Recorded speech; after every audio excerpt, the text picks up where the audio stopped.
నేను మీ ఈశ్వర్. ఈ6 న్యూస్కి స్వాగతం. వార్తల్లోని ముఖ్య అంశాలు.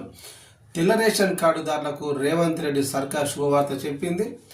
ఒక్కో లబ్ధిదారుడికి నెలకు 6 కేజీల చొప్పున సన్నబియ్యం ఉచితంగా పంపిణీ చేయనున్నట్లు ప్రకటించింది. ఈ మేరకు తెలంగాణ కాంగ్రెస్ ఎక్స్ ఖాతాలో ప్రకటన విడుదల చేశారు. ప్రభుత్వం బోనస్ ప్రకటనతో రాష్ట్రంలో సన్నవడ్ల సాగు బాగా పెరిగిందని ట్వీట్లో పేర్కొన్నారు. దీంతో సన్నబియ్యం పంపిణీ సులభతరం అవుతుందని వివరించారు. రాష్ట్రంలో సన్నబియ్యం పంట ఉత్పత్తి రావడంతో రేట్లలో కూడా తగ్గుదల కనిపిస్తుందని తెలిపారు.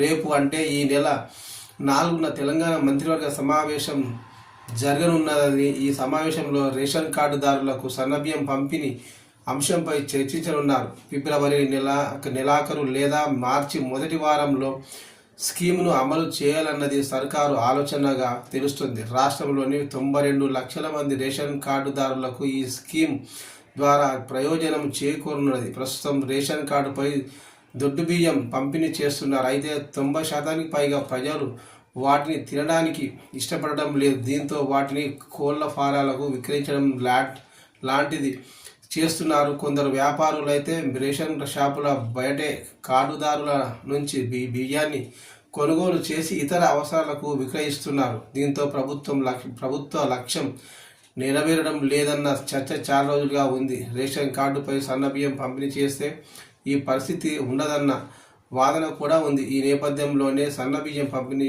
చేయాలనే సర్కారు ఆలోచన మొగ్గు చూపుతోంది.